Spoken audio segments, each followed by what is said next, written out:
everybody? Old School NYC Gamer here once again, but today we're here at a very special place. For a lot of you who do not know what's going on and what's going on here behind me, this is Barcade. This is the newest location that they have recently opened here in Chelsea. Basically, it's over on 24th Street between 6th and 7th Avenues. And I can tell you right now, I just did a little walk through here, and I'm quite surprised at some of the machines they have here. They have exactly 50, yes, 50 arcade machines in this place right here. So without further ado, I'm going to take all you guys and gals in here through a little walkthrough, give you a little history of some of the games, and show you what they got, and let's check it out. So let's check out Barcade, ladies and gentlemen. And as you can see here, you're greeted with quite a nice little ambiance in the bar itself. And yeah, I mean, it's so many arcade machines. That's just a quick pan. But we're gonna go check out some of the games here first. As soon as you come in, you have the classic Food Fight by Atari. And I do remember playing this game quite a bit when I was a kid. I mean, this is a really, really awesome, very simplistic game, but freaking hard as hell. And it's gonna show you some of the artwork here, some of the bezeling. And yeah, it's a really, really awesome game. And of course here you have Gottlieb's Q*bert in all its glory. So of course when you come in here way down at the far end, a lot of people don't know this, but they actually have quite a few classic arcades in here. And you can see here, this is the 4-player Teenage Mutant Ninja Turtles by Konami. And you know, the only real wear you can see here is a little bit, I can probably tell, some of the drunks in here wanted to mash this. You know, it's kind of a shame, but it's definitely a very playable cabinet. Definitely could use a little more TLC, you know, but you get what you pay for here, but it's all good. And next up here, everybody, of course, you know, in any retro arcade, you have to have Ms. Pac-Man. And over here is Ghouls and Ghosts by Capcom. This is the arcade version, and yeah, and just like in every other version of Ghouls and Ghosts, it is freaking hard. And of course, over here, this is the original Punch-Out by Nintendo. And it's really, really awesome because, of course, you have the 2 screens right here. And next to that is a cabinet you don't see too much of, and that is arm wrestling. And of course, like I said here, it's just like, you know, with the 2 screens. All you basically got to do, you know, if you want to, you just got to go. Of course, you got your power right here. So yeah, definitely, you got to have some strength to play this game, believe it or not. And this is a game for me, actually, that takes me way back in the day. This is by Cinematronics, and it's World Series Baseball. And the really unique thing about this is, people, instead of you know, joysticks, they actually have the for the bad swing, you have to basically, you know, go up or down and let it go. And of course, if you want to aim, as you see right there, for a certain pitch, you just go back, and there you go. So yeah, definitely another really unique cabinet. Really awesome though. Like I said, I had quite a few memories playing this back in, I believe, 91, 92. And of course here, we got the original Dragon Slayer cabinet. You know, nothing too crazy here. You just got your 2 buttons. The Laserdisc version, this is all in its original glory. And of course over here you have Atari's Millipede. Then of course, you got Donkey Kong. And I gotta say here, ladies and gentlemen, this has to be the biggest X-Men 4-player cabinet I have ever seen. Because if you can't tell, you see there's actually 2 separate monitors, kind of almost overlapping, as you can see right here in the middle. It's a little off on the centering, as you can see right there, but this is really, really awesome. I've honestly never seen an X-Men cabinet you know, really that big before. So yeah, and over here, ladies and gentlemen, you have a really classic Atari game that nobody really talks about these days, and that is Fire Truck. And of course, you can actually play as 1 player, but it's even fun if you play 2 players. You can see right there, this is of course your first player over here. Now over here, you're actually, you know, you need 2 people really to play this game, because you can see right over there, you know, the way it goes is you need to steer You have one guy steering and one guy driving. So there you go right there. And of course over here you got Exidy's crossbow. Now of course this was also ported over, I believe, to the Atari computer, if I'm not mistaken. I believe the XL. And you know, very simplistic, as you can see right over here. It's a basic crossbow, nothing to it. And of course a really fun light gun game here, Alien 3, The Gun by Sega. Of course, you know, it's more of a basic rail shooter. And you know, really fun game here too. You know, I played it quite a bit, you know, a little bit back in the day. Came out back in '93. And of course over here you have the classic Lunar Lander by Atari. And of course you can see here with some of the controls, you know, all you really need is just to go left and right, and you got your thrust right over here. Of course here you have Daytona USA. This is a 2-player cabinet by Sega. And next up over here, ladies and gentlemen, you have Rampage. And this is the, believe it or not, the rare 3-player cab. Because usually when I see Rampage, I usually see, I believe, the 2-player. But I know I have seen it once, but you know, they actually do, this is the 3-player. And yeah, it's really, really, you know, underrated smash 'em up game, if you want to call it that. And yeah, I mean, I definitely have quite a few fond memories of this game back in the back at Playland. So yeah, so moving on here, people. Next up, we have Konami's Contra, and yes, that's right. I guess that's what they look like if you see the animated box art on the NES. And there's Lance and Bill, and that was a name that they had for the arcade version. And yeah, to this day, still hella hard, you know, really balls out hard game. And one game that's not really talked about lately, and I've never really seen this cabinet before, and that is Anteater by Tango Electronics, or Aigo, or Tego, or you know, however you want to pronounce that. But yeah, seems like a really fun game here. I might give this one a go and check this one out here. And next up we have Zybots from Atari Games. And yeah, definitely some really underrated arcade ports came out for this. You can see some of the cabinet right there. Of course, you could just, you know, the way it was, if you saw how the cabinet is, you have to twist your player around to start shooting, because you know you have the enemies coming from all, you know, different sides.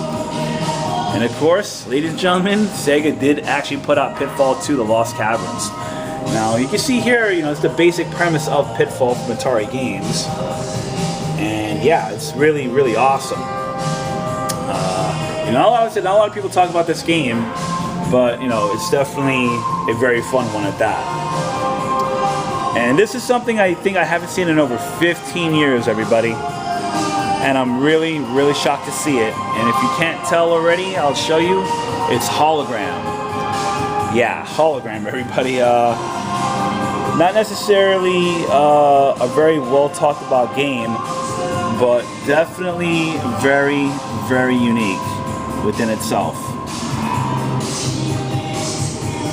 Because you can see some of the mirroring right there.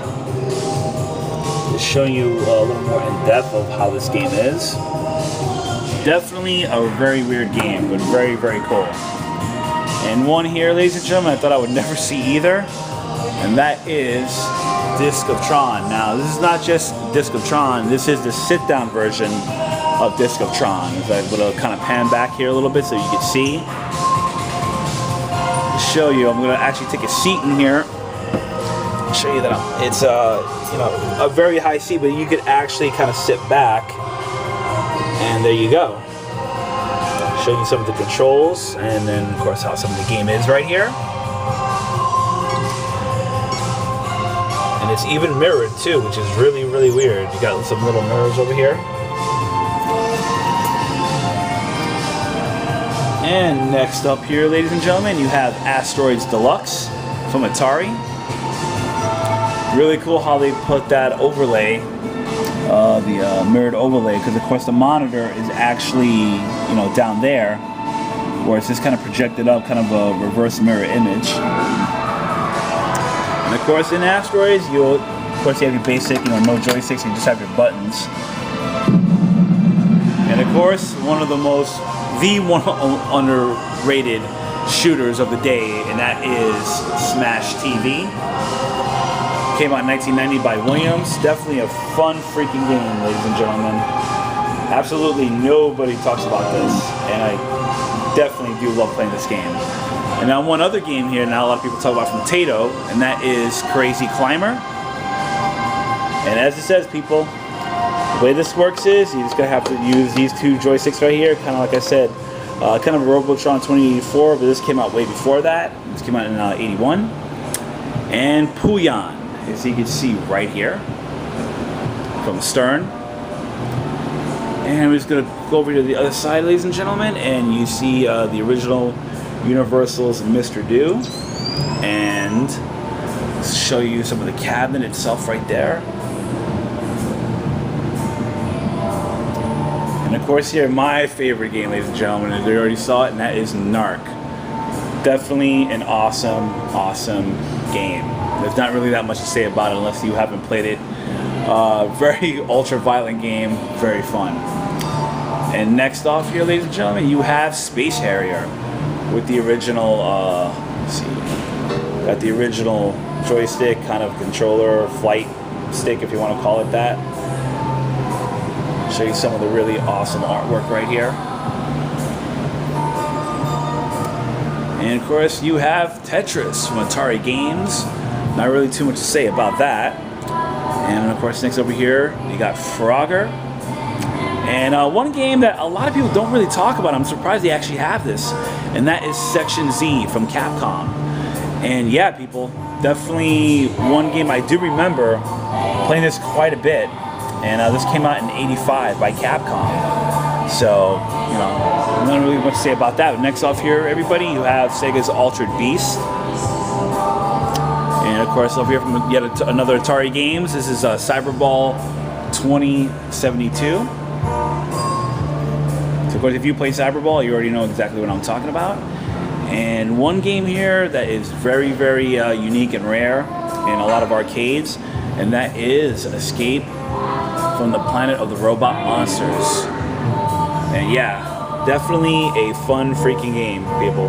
Very freaking fun. You know, of course, you can play this as a co-op.